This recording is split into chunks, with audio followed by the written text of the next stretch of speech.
Bonjour Mélina, Mm. quel plaisir de pouvoir partager ce moment avec toi. Merci d'accorder un moment pour pouvoir, oui, partager cette sagesse de comment toi, tu t'harmonises au cycle de la nature, au cycle du vivant. Mm. Et Mélina Pansart, tu es une thérapeute holistique, une thérapeute psychosomatique, une artiste, une danseuse, une art thérapeute et tant d'autres aussi outils à ton arc. Et vraiment, moi, ce qui m'inspire le plus, vraiment, c'est que tu es une femme avec une douceur, une simplicité, une- un naturel qui m'inspire tellement à juste être là dans le moment, dans la présence et surtout aussi dans l'amour inconditionnel. Donc, un grand merci pour tout ce cadeau, ce que tu diffuses avec ton être. Mm. Hum, Et aussi, tu es une grande exploratrice nomade. Tu parcours les quatre coins de la Terre et où tu arrives aussi, où tu apprends et tu reçois des sagesses ancestrales.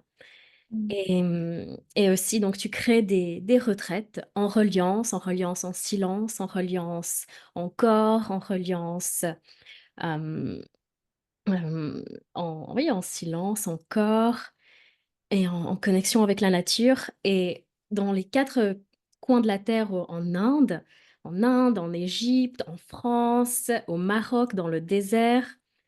Et, qu'est-ce qui t'attire tout particulièrement dans ces pays? Qu'est-ce que tu aimes dans l'Inde? Et là aussi, si tu pourrais nous parler de cette incroyable expérience, ton parcours que tu as eu au sein de cette ville, Auroville, cette ville où il y a vraiment cette communauté internationale qui sont là dédiées pour cultiver la paix, l'harmonie, cette autogestion de cette communauté. Et qu'est-ce qui t'a amené là-bas? Comment toi tu as vécu cette expérience et qu'est-ce qui t'a fait rester toutes ces années là-bas? Et comment tu as réussi à en sortir aussi? Pourquoi tu as continué à voyager aux quatre coins de la Terre? Mm. Mm. Déjà, merci pour cette introduction si belle, si soleil. Et, et je me sens très honorée de cet appel, très en joie d'être dans cet endroit de reliance et de partage de nos voix et de nos médecines. Euh, Pourquoi les quatre coins du monde, on va dire? Euh, dans mon parcours, je crois que moi, je suis allée dans les quatre coins du monde, de mon intérieur et aussi des quatre coins du monde de la Terre pour comprendre pourquoi l'humain était sur Terre, pour comprendre qu'est-ce que, avec quoi on arrivait comme bagage et quel était le chemin de développement pour trouver un endroit essentiel au centre qui vibre et qui jouit simplement de cette vibration qui dégage. Et je crois que certaines terres ont un potentiel d'énergie pour déverrouiller des endroits en nous, plus simplement que d'autres. Et quand on a grandi dans une terre en particulier, on a tous ces gardiens, on a tout l'amour que la terre nous a, nous a donné pour nous faire croître. Mais on a aussi toutes les associations de notre petit personnage qui a grandi dans un environnement. Et donc, c'est comme si nos systèmes étaient autrement conçus dans un endroit. Ils sont adaptés à cette couleur-là du ciel, cette qualité du vent, les esprits de telle montagne. Il y a un accordage qui est fait. Et quand on délocalise l'être, les personnages intérieurs sont chamboulés. Ils se demandent, bon, ok, maintenant, comment je m'adapte? Et là, on a accès à une essence, au soi supérieur, qui est pour moi comme un raccourci, un endroit plus simple euh, d'avoir euh, d'avoir vraiment le soi qui peut émerger et donner des réponses aux personnages et les personnages qui sont désorientés, donc qui récoltent l'accès à leur sagesse. Et chaque terre va enseigner quelque chose de différent en fonction de elle, avec quoi elle est, quels sont ses gardiens, quels sont ses esprits, quelle est son histoire, quelle forme d'humanité elle accueille. Donc pour moi, c'est un moyen d'accompagner les humains à se souvenir de pourquoi ils sont incarnés, en collectant la mémoire de l'endroit, de la terre où je les mène et en ouvrant la porte à leur essentiel. Hmm. D'où ce mouvement, d'où ce choix d'amener ailleurs, de délocaliser, de mettre du mouvement. Ouais. Et dans l'enseignement de l'Inde, justement, ces terres sacrées en Inde, qu'est-ce que, qu'est-ce qui t'a le plus touché dans ces terres là-bas? Hmm, je crois que j'ai souvent dit, l'Inde m'a appris deux choses. Très, très fort la foi. Très, très fort mon endroit de dévotion et de la foi à mon soi qui est pas moi, qui est cet endroit de conscience qui à un moment donné a foi en moi, à ce corps qui va se développer avec ces deux parents-là et toute leur histoire, qui du coup insuffle un souffle magnifique qui permet la création d'un être. Donc de toucher l'endroit de la foi, parce que mes parents n'étaient pas religieux ni croyants, et d'arriver dans un monde où la croyance, la foi est tellement forte, même c'est même dénaturé en fait, parce que j'ai beaucoup dit les dernières années où j'y vais là-bas, en fait, c'est la culture de la peur, la foi par la peur, où c'est des humains qui sont très croyants, mais pas dans le sens je crois avec mon cœur, mais je crois parce que si je ne crois pas, je risque quelque chose. Il pourrait m'arriver quelque chose de grave. Donc c'était un peu l'autre versant, comme toujours, que j'ai récolté aussi. En tout cas, ils m'ont offert ça. Ils m'ont offert l'endroit de regarde, Mélina, comment on peut croire. Regarde à l'intérieur de toi comment tu peux te sentir aimé, relié, accompagné et vivre à Auroville, dans la nature, dans cette forêt qui a émergé d'un désert, qui a émergé d'un sentiment de pure foi brute de ces humains qui sont arrivés là-bas en pagne, sous le désert, le soleil tapant, et qui parfois ont récolté des graines et ont planté, planté, planté, et ont créé ce matrimondier, ce symbole de la conscience qui s'incarne. Donc ça m'a donné ça, la foi, très fort. Et ça m'a appris le collectif. Ça m'a relié de nouveau à l'endroit du communautaire, de l'unité, du ensemble. Et, et j'ai une famille qui a été délocalisée beaucoup, d'Italie, d'Espagne, d'Algérie. Et, et j'ai eu un déménagement, moi, en tant qu'enfant. Et j'avais quelque chose de très fort pendant ce déménagement où j'étais très jeune. J'ai quitté ma famille. Du coup, je suis partie qu'avec mon petit cocon parental. Mais j'ai quitté mes grands-parents, etc. Et j'ai toujours été très jeune dans un endroit de l'incompréhension de comment c'est possible de ne pas vivre ensemble. Comment c'est possible de pas que je puisse pas avoir mes grands-parents, que je puisse pas avoir mes oncles, mes tantes, mes cousins. Cette distance, comment c'est possible? Et, et très tôt, du coup, je suis partie dans des pays asiatiques qui vivent ensemble. Donc, c'était ça que j'allais chercher, le prendre soin du collectif. Et Auroville m'a vraiment amené ça, relié à une essence commune, une spiritualité. Et les écrits de Sri Aurobindo, les écrits de Mira qui sont reliés dans cet endroit-là. Ça, c'est notre point commun, en fait, la foi et l'amour. Donc, ouais, ça m'a beaucoup enseigné ça. La foi et à l'amour et l'endroit du... C'est ensemble, en fait. C'est pas seul, c'est en communauté. Hmm. Et vivre en solidarité, Ouais, contribuer les uns pour les autres. Hmm. ouais. Et puis la sagesse du désert au Mm. Maroc. Qu'est-ce que ça t'enseigne, toi, le désert?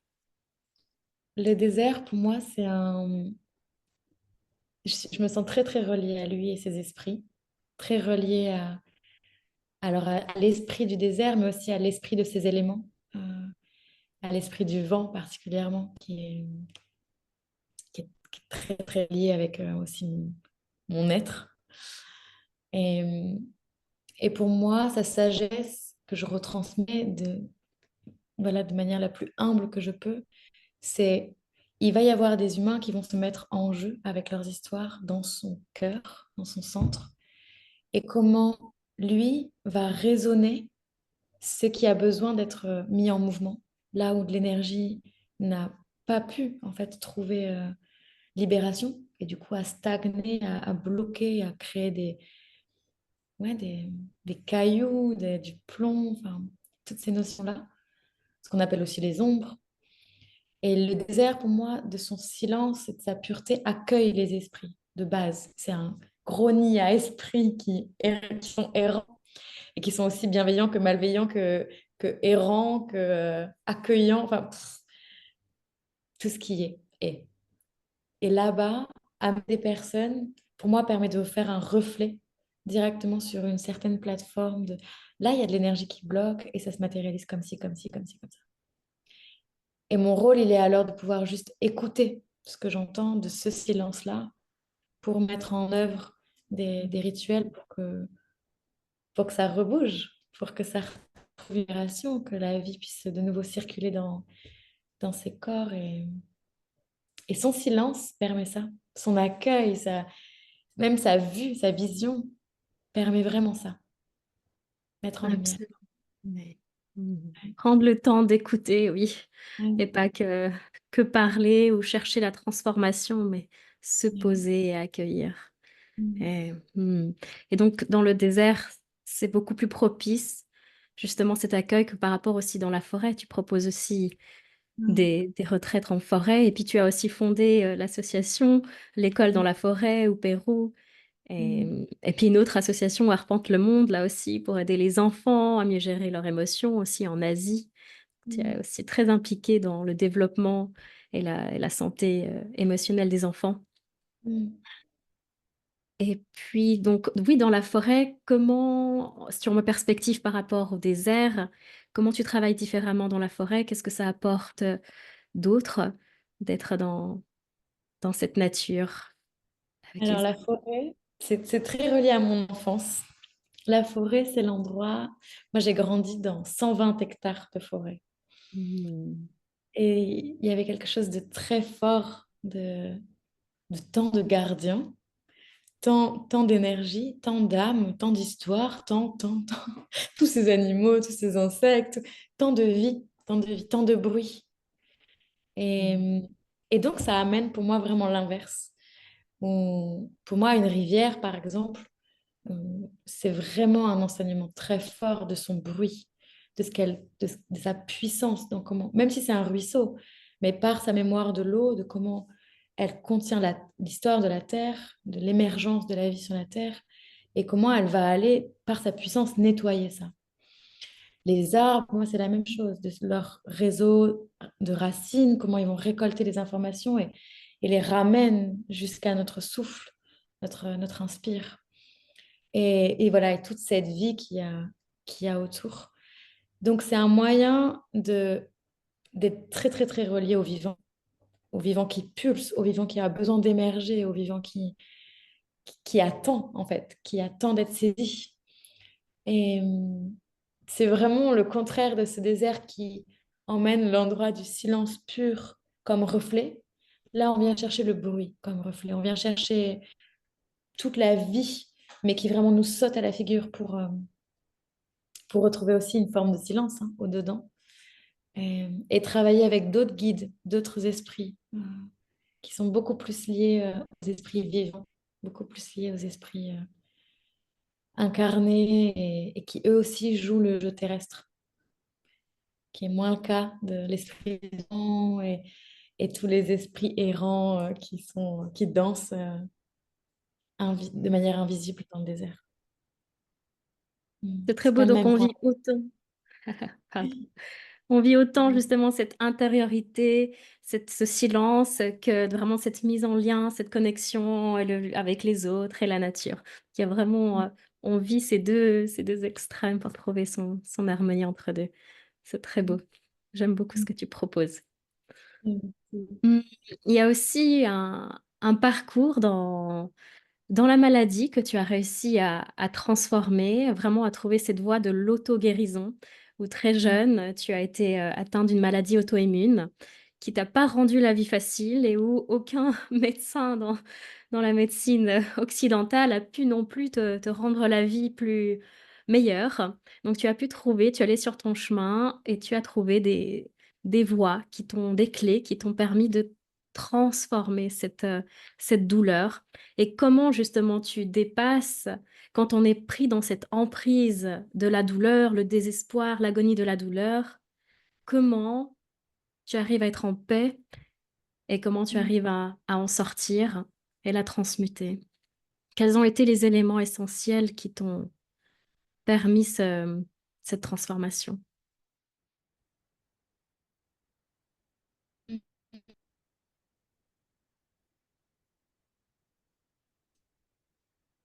J'ai pas entendu ta dernière question, ça a coupé. Ah, pardon.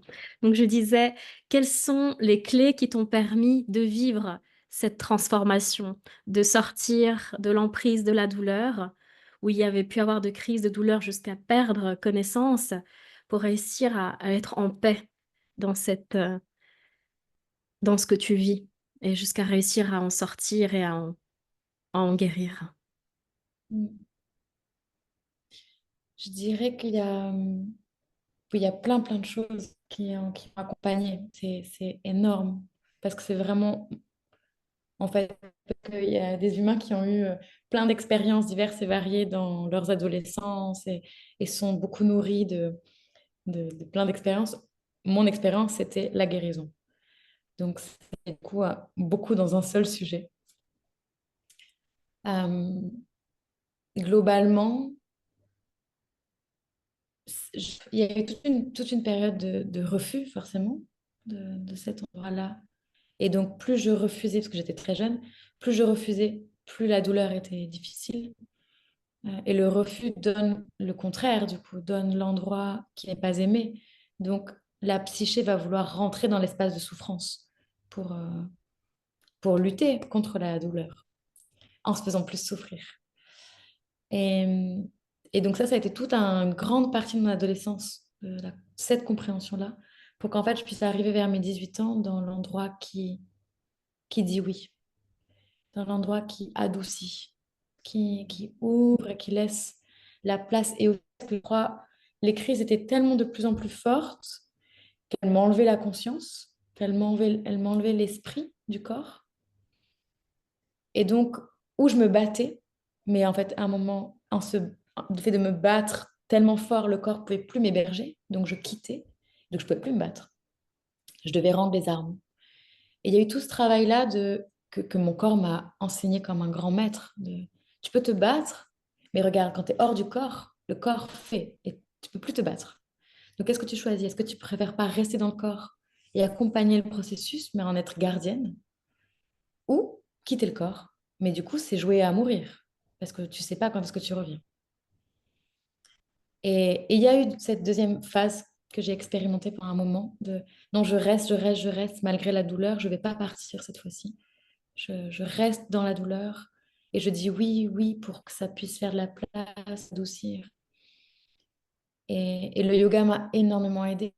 Quand on prend une posture qui est difficile et qu'on reste dedans et qu'on respire et qu'on sent que les tissus petit à petit viennent s'ouvrir et, et tout mon travail, il a été là par la suite, de me plonger dans le oui, de me plonger dans ce qui est, même s'il est incompréhensible de ma psyché, parce que c'est pas ce que j'ai mangé, c'est pas la voisine, c'est pas mon émotionnel, c'est pas karmique, c'est pas toutes ces blablabla que j'avais fouillées. Il y a des moments, il y a un je sais pas, et qu'on peut voilà raconter toutes les histoires qu'on veut. J'ai raconté toutes les histoires pendant très longtemps.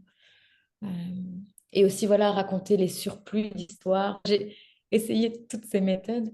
Et il y a aussi des moments de divin, d'enseignement, qui sont plus grands. Et dans tous ces cas-là, en fait, la psyché s'en fout de comprendre qu'est-ce qui se passe. Son seul souhait, c'est de trouver la paix. Et que ça soit par la vie ou par la mort.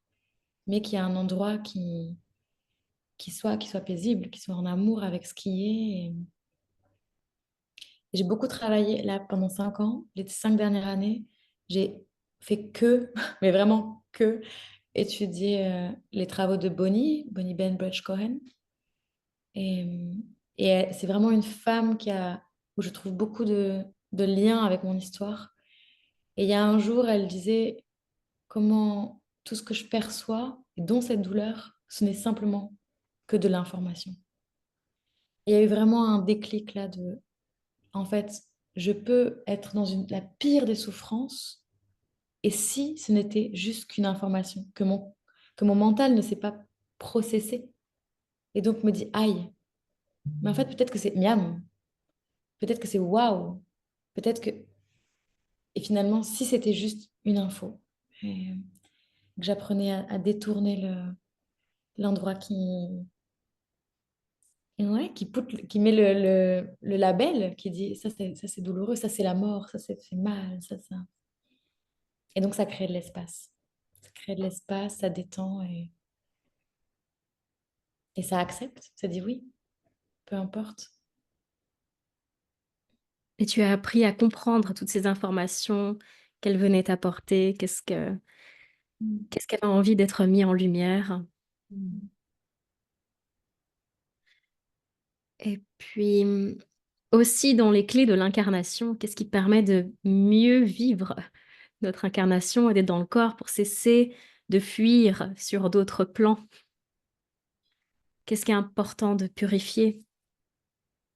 Je crois que le premier endroit qu'on n'apprend pas, c'est le mouvement de la respiration. C'est de créer une alliance avec le cœur qui bat, de créer une alliance avec le système digestif, de vraiment avoir un corps allié. Ce qui fait que le corps ne devient plus la prison du jeu terrestre. Et, et aussi, c'est ce qu'on voit, il y a énormément d'âmes, d'êtres qui cherchent à sortir du corps. Donc, il y a beaucoup de troubles psychologiques qui émergent aujourd'hui sur Terre, avec des grosses névroses ou des dédoublements de personnalité. Enfin, voilà. En tout cas, beaucoup de choses autour de la psyché, parce qu'il y a une impossibilité à vivre en paix dans le corps, et donc ça cherche à sortir. Et, et peu importe le moyen par lequel ça veut sortir, ça trouve des voies. Et pour moi, c'est l'endroit de manque d'amour pour le corps matière. Un corps qui naît, c'est déjà très douloureux pour une âme d'être étriquée dans un corps. Elle naît de manière violente, sous des projecteurs lumineux horribles d'un hôpital, avec des médecins qui tirent un corps, qui font des soins rapidement, avec un peu de chance, un pot à pot, mais très souvent, pas de pot à pot.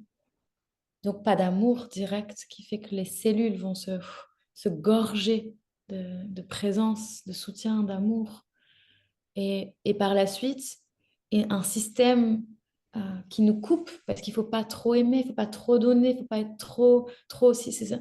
Donc, par plein de peurs, on demande à des bébés de dormir très vite seuls, de ne pas être au sein, de ne pas être portés, de ne pas être en cododo, de...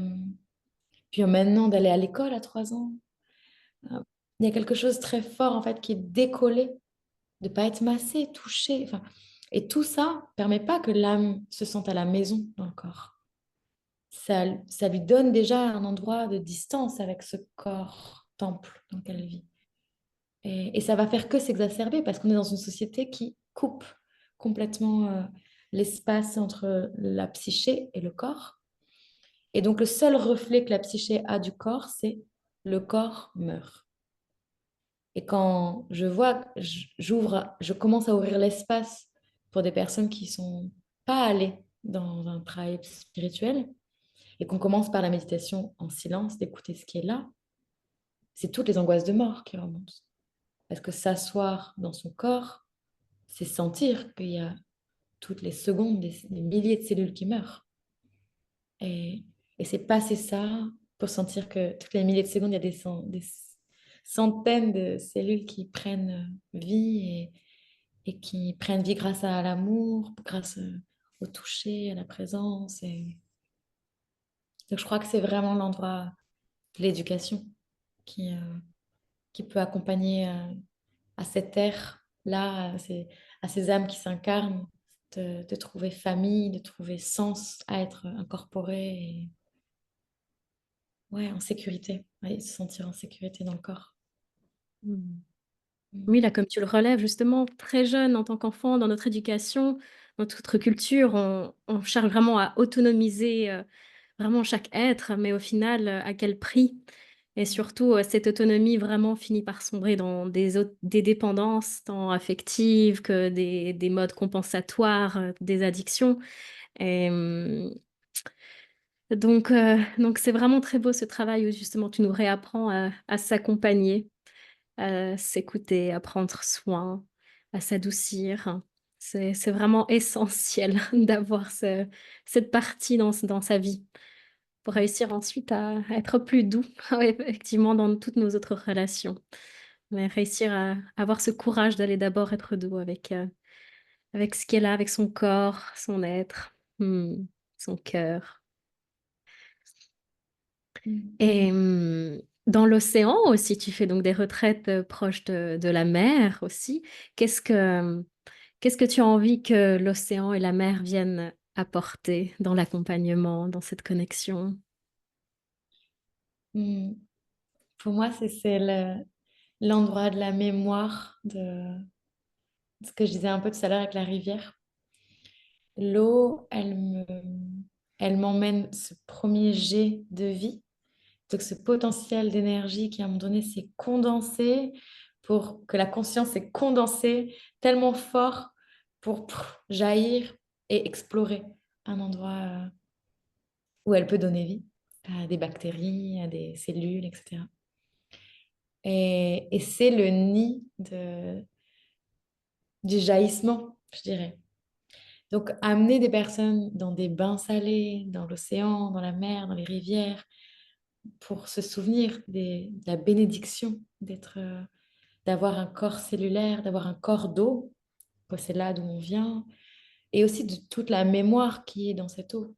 C'est pour moi la porte du nettoyage de la mémoire, nettoyage de ma maman, mon papa, mes grands-parents, mes lignées, et comment dans la première cellule que mon corps a fondée, j'ai récupéré l'eau. Et donc toute l'histoire de mes lignées, et je peux pas le nier, cette eau de cette première cellule, elle s'est divisée, divisée, divisée, et elle a créé ce corps. Donc en fait, je suis informée à 100% de toute l'histoire de ma lignée. Et je choisis de le voir ou de ne pas le voir. En tout cas, l'eau, elle est chargée de ça. Et en plus de ça, j'arrive avec une âme qui, elle, a déjà vécu peut-être plein de vies. Elle est déjà encodée. Et quand elle prend naissance dans le corps, elle lui raconte déjà toutes ces histoires de tout ce qu'elle a vécu avant. Donc, qui va aussi influencer comment mon corps va se former. Et être dans cette mer, d'être dans ce grand bain, pour moi, c'est revenir à l'endroit de l'essence cosmique. On fait tous partie de ce grand bain à un moment.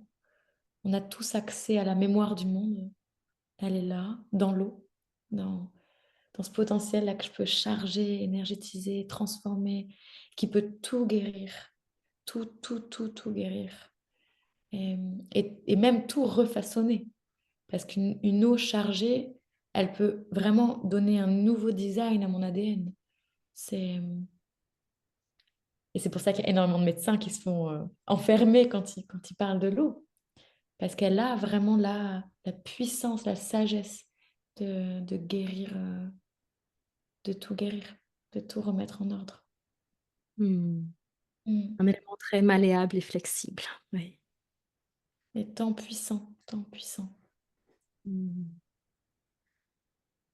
Est-ce qu'on peut prendre un moment maintenant pour parler de la sagesse des 13 mères originelles, cette tradition amérindienne, ces 13 archétypes qui incarnent vraiment le féminin sacré, avec tous ses dons, ses qualités, ses challenges?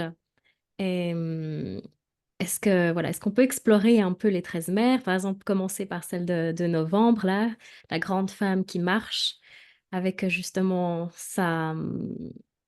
son enseignement, sa sagesse, qu'elle est là, qu'elle nous transmet. Et puis pour toi, personnellement, laquelle aussi tu as eu le plus de facilité à aller vivre et jouer avec? Et laquelle c'est un peu moins évident pour toi aussi peut-être de travailler certains aspects? spécificité, laquelle tu te sens le plus reliée? Mmh. Hem, Tu sais, je vais te dire, moi, dans ce que je perçois de ces enseignements, c'est comme si chaque nouveau cycle n'était jamais ça peut être un grand titre, la femme qui marche dans sa grandeur, OK. Et en moi, ce que ça fait, peu importe, le moment où peu importe combien de fois je l'ai fait, combien de fois j'ai traversé ce cycle, mais comme un jeûne, en fait. Je peux me dire: «Ah, c'est le jeûne», peu importe, en fait, le titre. Qu'est-ce que à ce moment-là, ça me fait vivre? Et pour moi, les 13 mers, c'est me souvenir que ce n'est jamais la même chose, que ce n'est jamais, hem, prédéfini, archétypal et pourtant, qu'est-ce que j'aime l'archétype? Qu'est-ce que j'aime cette reliance? Et c'est comme si cette reliance, moi, elle m'accompagne à me donner des lignes, mais dans les lignes, ensuite, se passe ce qui doit se passer en fonction de là où j'en suis, à ce point zéro de maintenant. Donc je serais incapable de te dire: «J'ai une facilité avec elle ou une difficulté avec elle», parce que chacune d'entre elles, quand je rentre dans le cycle avec elle, elle m'enseigne quelque chose que je peux même pas imaginer et qui est comme une évidence au moment où je relis le conte, au moment où je me replonge dans son enseignement, où je suis transcendée de: «Ah mais oui!» et je peux même prendre des notes de ce: «Ah mais oui» et novembre d'après, je relis le conte sans relire mes notes, le conte et l'enseignement et: «Ah mais oui, est-ce que c'est le même?» et je check, aucun rapport. Pourtant, même mois de novembre, même personnage, et même conte et même, enseignement et c'est ça que j'ai vraiment envie de transmettre. C'est l'endroit où peu importe, le siècle, pour moi, elles enseignent en dessous du cerveau. Il y a quelque chose qui vient rappeler notre soi supérieur et qui, grâce à leur poésie, grâce à leur mise en mots et leur énergie aussi, ça va aller trouver en moi la porte pour, que je puisse avoir accès à ma sagesse propre, de ce que je dois recevoir là, maintenant, en fonction de là où j'en suis. Et du coup, chacune d'entre elles est une bénédiction incroyable parce qu'elle va vraiment soulever, la justesse de l'instant pour moi. Mmh. Mmh. Et la mère, la 13e, enfin la 12e, celle qui va accompagner, le mois de décembre, celle qui glorifie, qu'est-ce qu'elle vient le qu'est-ce qu'elle t'inspire le plus? Qu'est-ce qu'elle enseigne le plus à mettre en place, pour ce mois glacial dans nos contrées? Dans nos contrées, c'est ça. Pour moi, celle qui glorifie, c'est l'endroit qui peut choisir à un moment de voir je peux choisir de voir l'hiver comme étant glacial et difficile. Je peux aussi choisir de voir l'hiver comme enfin un endroit où je me pose dedans, j'écoute la beauté, je je vois, là j'ai vraiment l'image, tu sais, de quand tu as l'eau qui commence à glacer et que tu as le soleil qui traverse, ce petit morceau de glace, toutes les couleurs de l'arc-en-ciel qui se reflètent dessus et comment je peux voir cet endroit-là qui est juste, d'une beauté mais incroyable, où je peux me dire: «Il fait très, très froid et c'est difficile et tu te rends compte, il faut vraiment s'habiller, on peut pas ré» et blablabla. Ou je peux être dans l'endroit qui waouh, si ça n'existe pas, tout le reste ne peut pas exister. Et comment cet endroit de moi qui contemple permet de créer de l'espace et du coup d'accueillir toute la vie de la forêt qui arrive après et ce silence, l'endroit qui se tait, qui ressemblerait plus au désert finalement, qui vraiment écoute dedans, permet au jaillissement, de d'avoir sa place en fait pour jaillir, pour, pour être, aussi grand, que notre fréquence, que notre beauté. Mmh, Mmh. merci. Mmh. Et puis pour la 13e, celle qui devient sa vision, celle-ci, qu'est-ce qu'elle nous rappelle de ce souvenir? Que tu sais, que tu sais, que tu sais tellement. Il y a une essence, commune qui, qui nous veut sur Terre, qui nous veut dans une incarnation. Sinon, elle aurait éradiqué l'espèce humaine facilement. Et elle nous garde encore sur Terre aujourd'hui pour œuvrer avec elle, auprès d'elle. Et il y a un endroit du choix de cette inconscience, de cette consommation, d'aller récupérer les fruits, d'aller... Voilà, comme l'expérience humaine se joue depuis plusieurs siècles. Et il y a un endroit là où elle nous attend très fort et qui émerge beaucoup ces dernières années de la grande œuvre, de œuvrer avec elle en tant qu'espèce, en une espèce qui est venue, qui s'est développée pour œuvrer pour elle. Les animaux œuvrent pour elle, pour cette terre, pour la conscience qui prend soin de la terre, avec leurs capacités. L'humain a d'autres capacités, sinon on serait resté bactérie. Donc, il y a toute une évolution qui est complètement oubliée et je crois que c'est là où ça nous attend, dans un endroit qui se souvient que j'ai une pensée, pas pour critiquer quelque chose, mais parce que ma pensée est créatrice et que je peux créer de la beauté, où je peux subvenir aux besoins de la terre, je peux sauver des animaux, je peux accompagner la naissance et la conscience et blablabla. Et cette essence, elle est là, elle peut pas disparaître, sinon on serait mort. Donc elle est dans chaque humain, chaque humaine, et comment on fait ce travail de dépouillement pour remettre l'essence au devant en fonction de ce que nous, on a, de nos prismes, de qu'est-ce qu'on a décidé de jouer, sous quelle forme, avec quels parents, quelle histoire, et voilà, et toutes les données après qu'on s'est données pour agrémenter notre jeu terrestre. Mais Mmh. l'essence est là. Mmh. Merci. Et puis avec celle de janvier, lorsqu'on redémarre son cycle, avec celle qui parle à ses proches, qu'est-ce que celle-ci vient nous enseigner? Hmm. Je dirais que le premier endroit qui est ce que je disais un peu tout à l'heure, tu vois, l'endroit où j'émerge à la vie, il y a un endroit qui... Le petit animal, quand il naît, s'il n'est pas touché, il meurt directement. Mmh. Et je crois que c'est ça de je nais, ok, mais il est où cet endroit-là du lien? Et je peux vivre une expérience seule, mais elle est complètement dans l'illusion, parce que je serai complètement en fait mort à l'intérieur. Je peux me mettre dans une grotte et continuer à me raconter des histoires tout seul dans le noir. Mais en fait, l'endroit où la conscience et la terre me veulent, c'est dans une unité, dans une expérience commune. Et nous rappelle ce lien-là, profondément précieux pour notre développement. Mmh. Mmh. Merveilleux, oui, la Mm. qualité des liens. Et pour février, la gardienne de la sagesse, quelles sont Mm. ces clés à conserver avec soi? Je dirais que la gardienne de la sagesse, c'est plutôt celle qui va transmettre, qui va, par sa mémoire, par sa connexion, elle va ramener euh, tous les secrets enfouis au devant. Elle va pouvoir retransmettre le chant d'un oiseau comme étant la pureté du divin qui essaye de nous donner une direction. Et toutes ces mères, elles sont très connectées, enfin, elles ne sont pas séparées en fait, c'est la même, c'est la mère. Donc, c'est que des visages différents d'elles-mêmes qui, qui transmettent une qualité en fonction aussi d'une lune à un temps donné. Et c'est pour ça qu'elles sont si actuelles, si, si au présent, ce que je disais tout à l'heure, peu importe les siècles.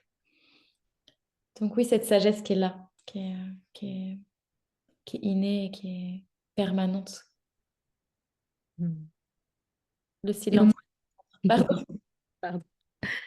Et ensuite, au mois de mars, on passe avec celle qui pèse la vérité. Ouais.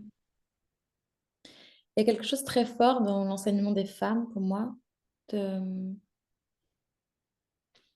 comme si la femme était ce berceau qui peut avoir accès à toute la conscience Et à un moment donné, elle a un choix qui se pose de comment elle va être gardienne de cette vérité. Et qu'est-ce qu'elle va dire en fonction de qui est en face d'elle? Qu'est-ce qu'elle va dire en fonction de qui a besoin d'entendre quoi? Et sa sagesse est là, dans sa droiture, dans son silence, et aussi dans il y a une vérité qui est donnée, parce qu'elle est sue du monde. Comment elle va l'ouvrir, la proposer à l'espace, tout en étant clairement capable de savoir où se mettre pour ne pas, pour être dans la justesse parfaite de la vérité. Mm. Et surtout aussi beaucoup dans le non-jugement. Mm. Mmh. Mm. Ensuite, pour le mois d'avril, c'est celle qui voit loin Ouais. et celle-ci vient nous enseigner. Elle me... Il y a ben, celle qui voit le moins, pour moi, c'est vraiment celle qui sait qu'elle est en permanence reliée. Elle se souvient.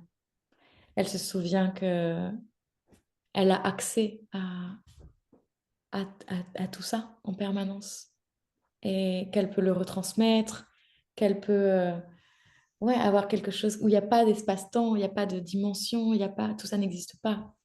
Elle est, euh, elle est dans cet éternel. Et elle peut passer, du coup, les portes des dimensions, elle peut traverser l'espace-temps Mmh. facilement. Mmh. Et ensuite, il y a celle pour le mois de mai, celle qui écoute. Mm. Mmh. Si on écoute ce silence-là, qu'est-ce qu'on peut récolter pour nous, mais aussi qu'est-ce qu'on peut récolter pour ceux qu'on aime, pour les autres. De- D'un endroit où le féminin a ce sensible tellement profond, tellement aiguisé. Euh, la femme de nos jours peut avoir tendance à croire folie, ou avant elle était directement tuée pour sa folie. Mais là, aujourd'hui, elle peut croire à sa folie parce qu'elle a accès à tout ça. Et combien de fois ce que la femme entend est l'histoire de l'autre, et l'émotion de l'autre, et la sensation de l'autre. Et il y a quelque chose qui est, pour moi, dans cet enseignement qui est très relié à ça. D'écouter, de se souvenir, en fait, que l'écoute, elle peut être tellement profonde, tellement...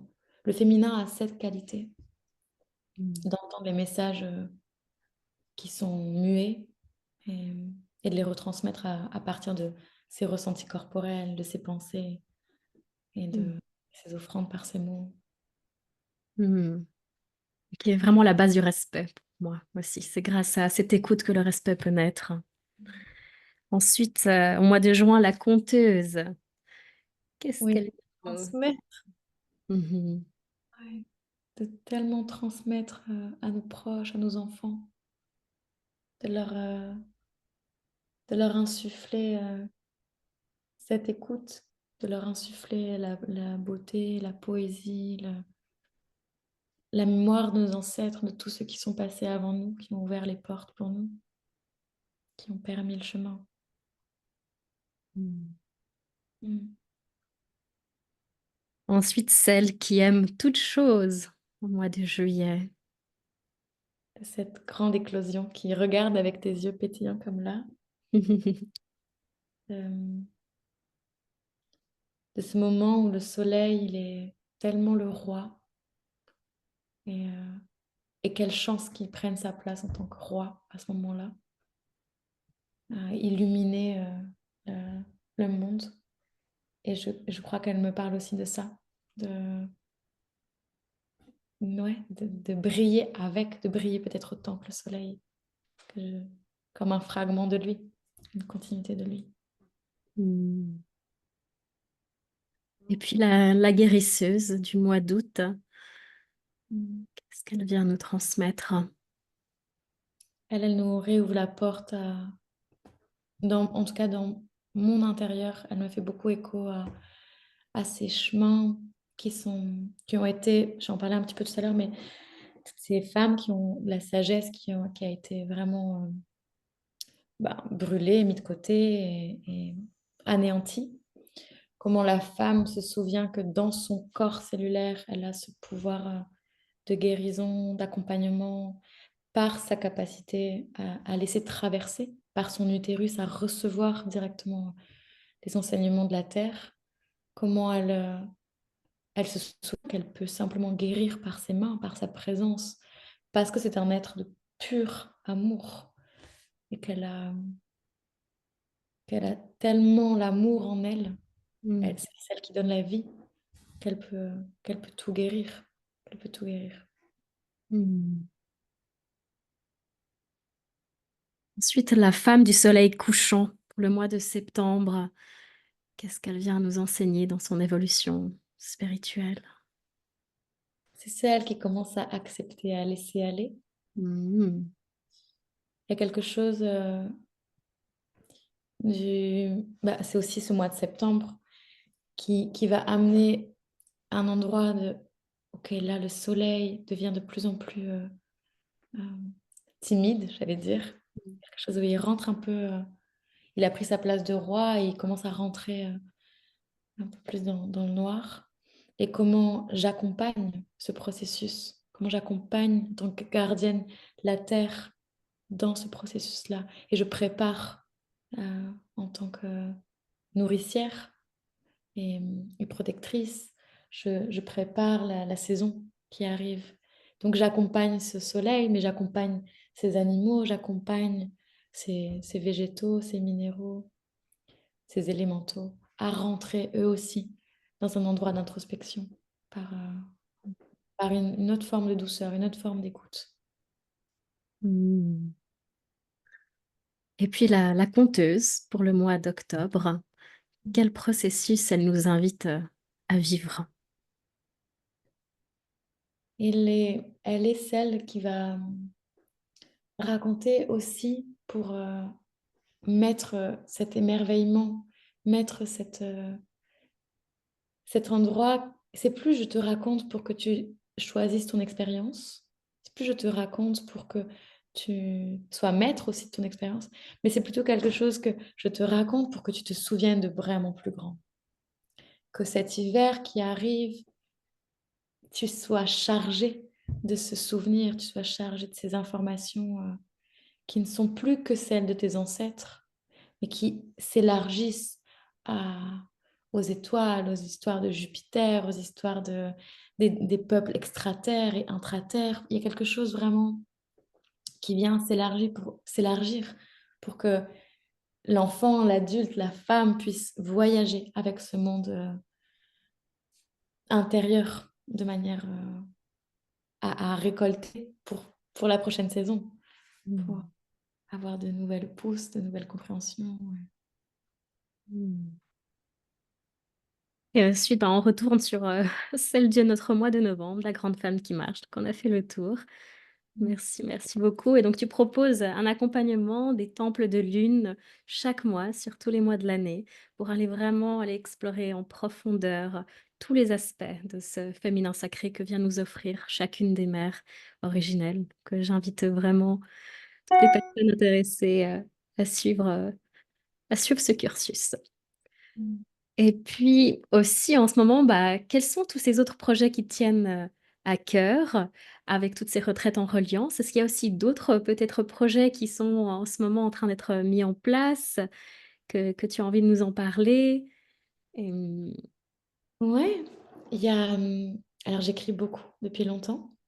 Il y a un projet, d'écriture, lente et qui prend son temps, de recueil, poétique Mmh. qui parle, il y a 2 volumes, qui sont très en lien avec l'amour, de l'amour qui fait qu'on revient incarné sur terre Mmh. et et la difficulté que c'est aussi, ce jeu.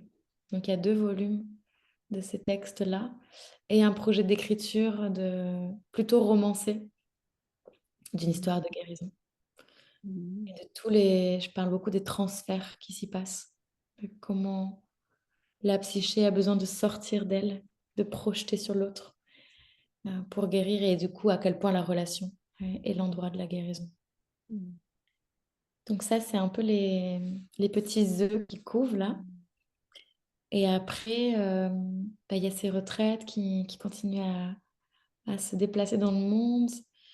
Et j'ai aussi très, très, très fort, l'envie, le souhait qui mature depuis longtemps de trouver un espace avec lequel je peux collaborer pour accueillir des femmes du Pérou, d'Afrique, d'Asie et retransmettre leurs enseignements dans ce lieu.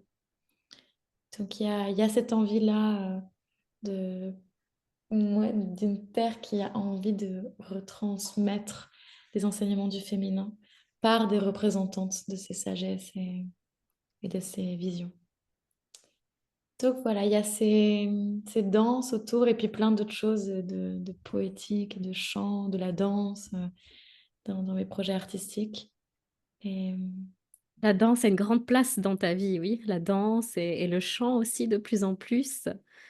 Et qu'est-ce que ça t'a apporté, toi, dans ta vie, justement, ces approches? je crois que l'endroit où j'ai le plus guéri. C'est l'endroit où j'ai toujours chanté depuis petite. C'était comme un secret sacré.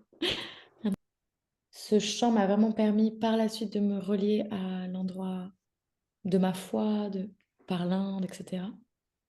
Donc le chant a été très, très, très, très, très présent. J'ai une famille qui chante, enfin voilà, il y a beaucoup de musique autour de moi. Et puis la danse, j'ai toujours dansé depuis petite. Je faisais des claquettes, j'ai fait du hip-hop. Et puis, ado, j'étais trop malade pour danser. C'était hyper compliqué, j'avais mal partout. Donc j'ai arrêté pendant très longtemps. Et après, j'ai traversé toute la dissociation de mon corps. Donc je ne voulais plus du tout être en lien avec mon corps, ni me sentir, ni le voir, ni le vivre. Et plus je guérissais, plus ça revenait à moi, forcément. Donc, j'ai beaucoup utilisé l'action, le champ vibratoire sur mon corps, aller vibrer à des endroits où j'avais besoin, et le mouvement pour m'accompagner à guérir. Et danser, danser, danser, danser, danser, jusqu'à réassouplir et ouvrir des voies, comprendre. Et utiliser beaucoup la danse aussi comme message de mon inconscient. C'est par un mouvement euh, inconscient et qu'on appelle authentique, que je sais là où je suis aussi dans ma psyché, dans mon monde émotionnel, que je fais des aussi. Mmh. Mm. Et puis, tu parlais donc de trouver un lieu qui puisse accueillir justement ces enseignements de différentes femmes des différentes femmes du monde entier.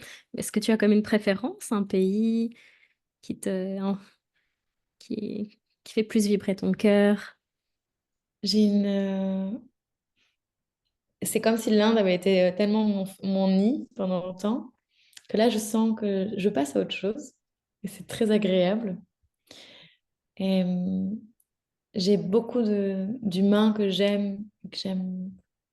J'aime cette terre qui ressemble aussi à la France, qui sont situés plutôt au sud, centre du Portugal, où il y a quelque chose de très familial pour moi. Et puis ma famille aussi, dans mes ancêtres, ont marché un peu sur ces terres espagnoles. Ils venaient d'Espagne, donc puis Portugal, puis Espagne, puis Algérie, donc ils ont cherché aussi des endroits. Donc sur toute cette côte Méditerranée, puis Pacifique, j'ai voilà, j'ai des parts de moi un peu là-bas. Donc, Mmh. peut-être vers là-bas. Mmh. Et tout en conservant aussi un mode de vie encore nomade. Ça, c'est vraiment ce qui t'anime. Ouais. De pouvoir avoir cette liberté. Alors, il y a plusieurs raisons. Il y a l'endroit où je veux me rendre complètement disponible à ce qui est, ce qui m'appelle. Et avoir un lieu, c'est avoir aussi un engagement envers, pour moi, des esprits qui vivent dans ce lieu, une terre qui m'attend, et un, un aspect énergétique d'argent. Et aujourd'hui, ça n'a pas le sens. Je pourrais pas prendre soin à la hauteur de ce que j'aimerais prendre soin parce qu'il y a des appels qui descendent encore trop fréquemment peut-être, ou en tout cas qui sont très reliés à cet espace du mouvement. Et il y a eu des périodes où c'était plutôt des enseignements qui étaient au même endroit. C'est là où j'ai vécu en Inde, par exemple. Et là, je sens que ça se trame, que ça commence à changer vers une direction parce que ça me demande d'accueillir ces femmes-là qui viennent à moi presque tout en même temps. Donc, voilà, je sens que ça est quelque chose qui change dans là où ça m'attend et c'est là où je vais, là où ça attend que je puisse œuvrer. Donc, si c'est du mouvement et du nomadisme, je réponds à ça. Et si c'est autre chose, j'y répondrai. Mmh. Et puis au niveau du féminin et cette harmonie avec le masculin, Mm. qu'est-ce que, qu'est-ce que le féminin en quoi le féminin peut permettre au masculin de encore plus s'épanouir? Quels sont ces points à mieux s'accorder pour trouver cette meilleure dynamique? Parce que tu animes des cercles mixtes, pas que justement féminins. Mm. Et qu'est-ce que ça apporte de plus, justement, d'avoir cette cette dynamique, cet échange, ce lien en permanence, tant avec le masculin que le féminin? Alors, je crois que ça dépend des espaces. Il y a des espaces où, pour moi, c'est très important d'avoir que les femmes, très, très, très, très important pour qu'elles puissent récolter euh, leurs enseignements en étant en sécurité, sans les jeux de transfert avec le masculin, où elles peuvent vraiment se relier à leur polarité et leur dualité interne. Et puis des espaces où cette co-création peut venir se mettre en jeu. Et, et donc là, l'endroit de, OK, c'est quoi le lien, c'est quoi le duo, c'est quoi la polarité, c'est quoi la dualité, comment on joue nos jeux de miroir, nos angles morts, parce que je projette sur toi, parce que je viens d'un papa, d'une maman, et très souvent féminin, masculin. Et, et donc, il y a ce jeu du transfert qui est pour moi l'essence même de... Je parlais un peu du jaillissement. Pour moi, c'est le Big Bang, l'endroit de la femme et de l'homme. Quand vraiment, ils sont vraiment en face l'un de l'autre, il y a le moment qui va exploser et permettre la création. Et ça demande des cadres particuliers. Et ça demande à ce que le masculin puisse être aussi en mouvement, en marche.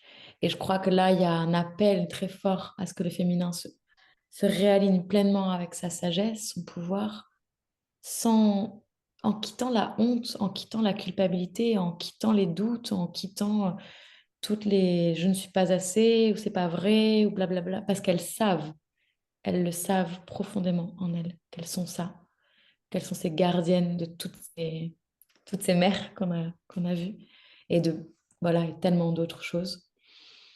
Et quand elles auront repris, compris qu'elles se sont souvenues de cet endroit-là, là, le masculin va pouvoir prendre sa place. Et il y a des hommes qui sont déjà vraiment en marche euh, parce qu'ils ont eu des accompagnements aussi, de familles incroyables, et qui attendent que la femme prenne vraiment sa place pour qu'ils puissent se guérir, qu'ils puissent être eux aussi dans leur axe, au service, dans cet endroit d'amour, dans cet endroit de gardien, de protecteur, et qu'il n'y ait plus cette lutte où personne ne se sent à sa place, en fait. Ce qui se passe depuis combien de siècles?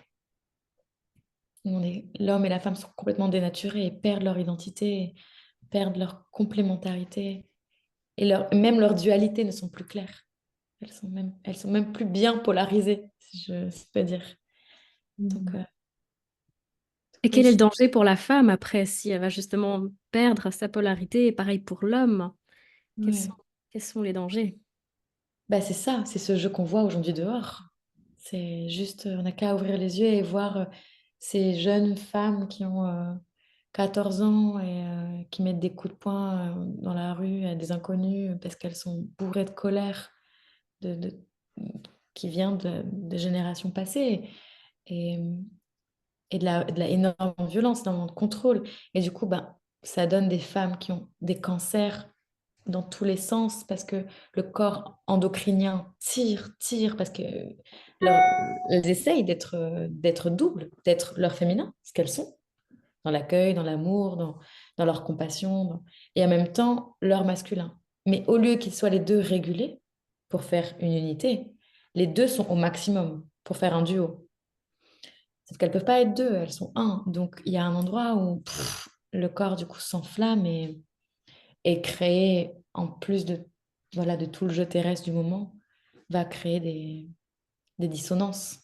Et pareil pour le masculin. Ça crée des hommes aujourd'hui qui sont ou très forts dans leur masculin archétypal, inimaginable, on dirait que c'est qu'on est devant une série télé, ou du coup une hypersensibilité qui les bousille, qui font qu'ils n'ont plus leur pouvoir pénétrant, leur pouvoir masculin du gardien qui est sécurisé en fait, qui sait qu'il est à la hauteur parce qu'il respire et que c'est assez qu'il a sa place en tant que masculin. Parce que la femme prend toute la place, elle fait tout. Donc, il y a vraiment un jeu très très difficile qui se passe autant pour la femme que pour l'homme et qui serait un sujet à dépouiller pendant des heures. Et je pense que ça nous attend vraiment là, de revoir l'autre en face avec son féminin, son masculin, pour se revoir soi en soi, son féminin, son masculin, et de réapprendre à danser ensemble. Cesser les luttes de pouvoir, cesser les luttes, pour le contrôle et vraiment, ouais, réussir à se laisser influencer par Mhm. l'autre. Et marcher main dans la main et voir combien ensemble on va plus loin. Ouais, absolument. Et il y a encore, un pays qui est aussi très important pour ton cœur, c'est, bah, la Turquie où là tu vas aussi prochainement, proposer une nouvelle retraite, dans le Mhm. passage, dans la célébration de la vie et de la mort de Rumi. Donc, comment as-tu découvert la Turquie? Qu'est-ce qui t'a amené là-bas? Qu'est-ce qui te ramène aussi chaque fois là-bas? L'amour. Je crois que c'est vraiment Rumi qui est venu me chercher. Mais comme l'Inde, en fait, comme le désert, il y a vraiment à un moment un esprit qui m'emmène. Et la Turquie, ça a été vraiment Rumi où il y a eu comme l'évidence de lui. Et du coup, tout d'un coup ne parlait plus que de lui. Tout n'était que lui, tout n'était que l'amour, tout n'était que cette dévotion à l'amour. Mes textes ne parlaient que de ça, mais je ne connaissais pas. Et parce que la vie est incroyable. Du coup, elle a pu mettre que ce qu'il fallait sur mon chemin pour aller là-bas. Des personnes qui y allaient, des gens que j'aime, des lectures. Enfin, donc, je me suis retrouvée sur cette terre. Et puis, c'était très clair. À la fin de la célébration, j'ai passé 10 jours là-bas, la première fois. Et à la fin de la célébration, je pars au tombeau de Rumi.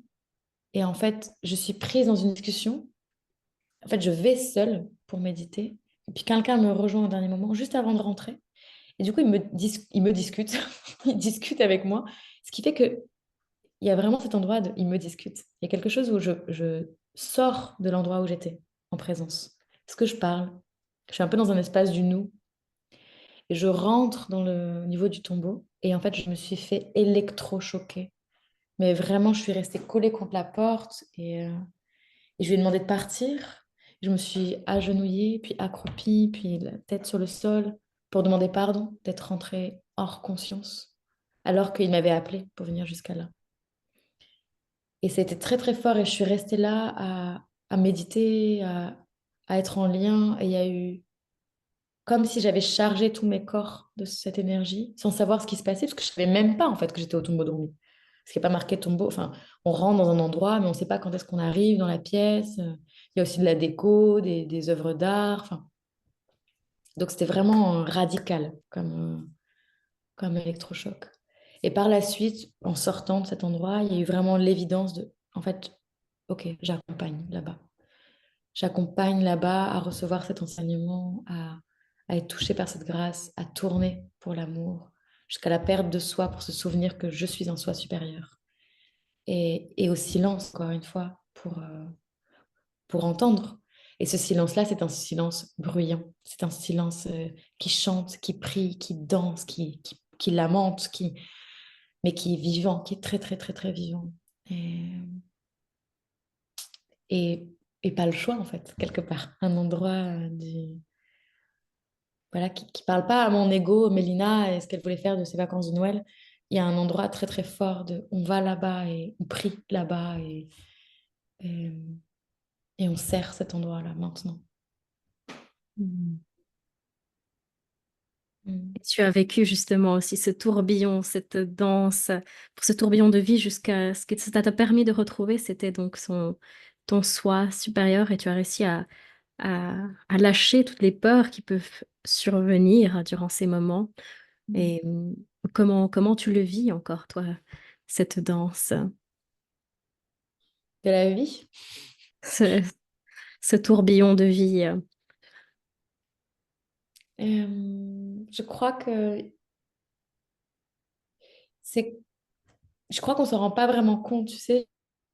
Tout le sondage que j'ai fait un peu tatouer d'ailleurs, que je me suis un peu tatoué, ce tourbillon, justement, de cette conscience et comment, quand on est dans l'incarnation, on a besoin d'un temps de pause pour regarder derrière, regarder devant, observer les côtés et de voir tous les jeux qui se mettent en place. Et c'est pour ça que j'écris énormément, parce que j'écris mes projections qui se réalisent, j'ai l'impression de jouer avec l'espace-temps tout le temps, de revenir en arrière, aller dans le futur, revenir au présent, et ouais, de jouer avec la réalité beaucoup, beaucoup, beaucoup. Et donc, il y a des réalités, des plans où, quand je suis dans l'endroit qui sert, il y a pas de, il y a pas d'émotion, enfin, c'est très neutre en fait. C'est tellement juste la justesse d'être, ça respire, c'est très grand, c'est très lumineux, c'est ce que c'est. Mais c'est pas bien, mal, beau, enfin.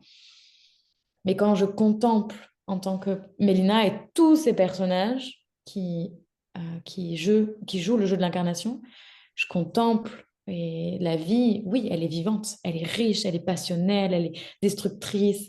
J'étais, tu vois, au Sinaï, c'est la guerre et je suis en ce moment avec un Israélien qui, du coup, voilà, on est contre lui, donc je vis la guerre à l'intérieur de mon corps, donc je pleure tous les jours la guerre. Et en même temps, j'accompagne des gens. Donc, hop, je retrouve un endroit au service qui vit plus la guerre qu'il y a au service. Et puis, oh là, je suis avec les poissons, c'est magnifique. Donc, il y a différents endroits, en fait, pour moi, du tourbillon. Là, ça tourne et bah, on peut regarder, en fait, tout comme la tornade. En fait, en fonction de où est-ce qu'on regarde, le prisme sera tellement différent. Et donc, c'est une incarnation très mmh. vivante, très riche et pleine d'amour, pleine d'amour.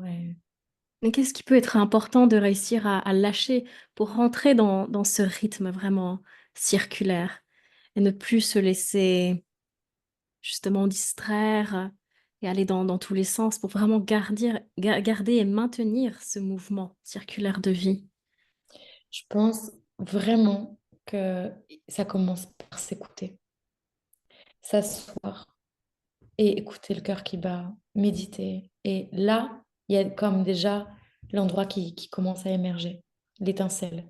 Et ensuite, cette étincelle, c'est j'en prends soin, je continue ma pratique. Je continue l'endroit qui prend soin du feu intérieur, qui est en dévotion pour soi. Parce que plus je me mets en dévotion pour les tripes du personnage, mais la dévotion pour, euh, pour ce qui est vivant en moi, plus la, plus la vie va me rendre. Tu m'entends? Ça a coupé, non? Ah oui, Oui, c'est bon. ça a coupé un petit peu. Allez, je te redis ça.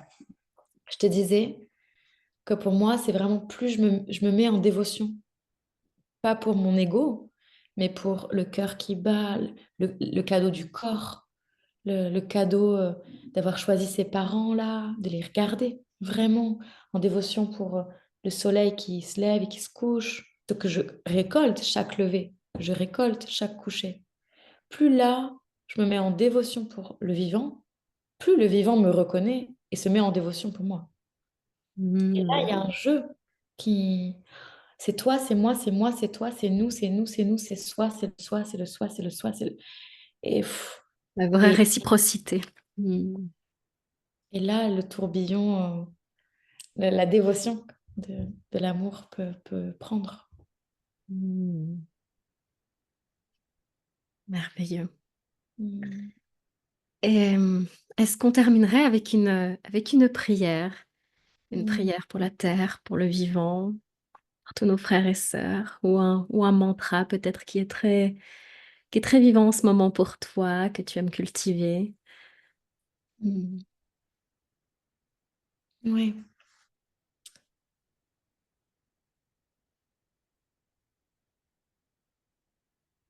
Pour moi, le mantra, qui est toujours là, c'est la récolte du présent. Donc j'ai pas, c'est pas quelque chose qui passe par, l'endroit mental. C'est un endroit du cœur qui offre toujours, toujours au présent. Et du coup, ce qui est vivant là, maintenant, c'est de vouloir, offrir une vibration, une voix, des mots pour pouvoir, remercier. Remercier ce qui se relie, remercier les fils qui se tissent d'âme à âme, peu importe, les espaces, qui séparent. Comment il y a une grande toile qui se tisse aujourd'hui pour soutenir l'expérience, soutenir l'humanité à trouver la paix et l'amour, et vouloir prier pour que ça continue, vouloir prier pour que l'humain puisse se sentir aimé en tout temps, relié en tout temps, qu'il n'ait plus peur d'être seul, qu'il n'ait plus, la croyance qu'il est séparé, que l'humanité puisse se sentir aimée, en lien, en confiance et en paix,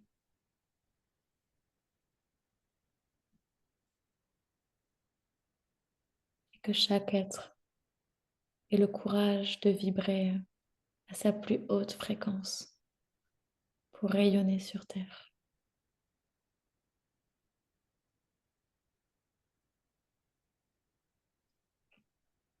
Ah,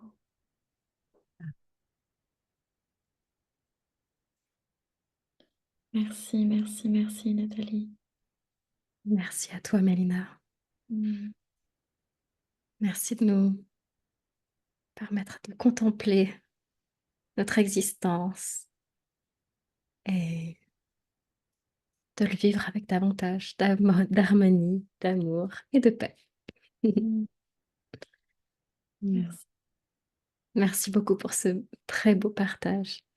Merci, Mmh, pour ce partage de conscience et de présence. merci beaucoup pour l'invitation. Quel cadeau. Et Mmh, j'espère que toutes ces personnes qui vont pouvoir aussi regarder cet échange, ça va contribuer à leur apporter une petite graine qu'ils vont pouvoir planter et cultiver aussi dans leur vie pour davantage de douceur et d'harmonie. mmh, mmh. Et on mettra en lien, bien sûr, cette vidéo, où est-ce qu'on peut te trouver, tous tes différents projets et tout ce que tu proposes. Merci. À tout bientôt. À tout bientôt! Ciao, ciao.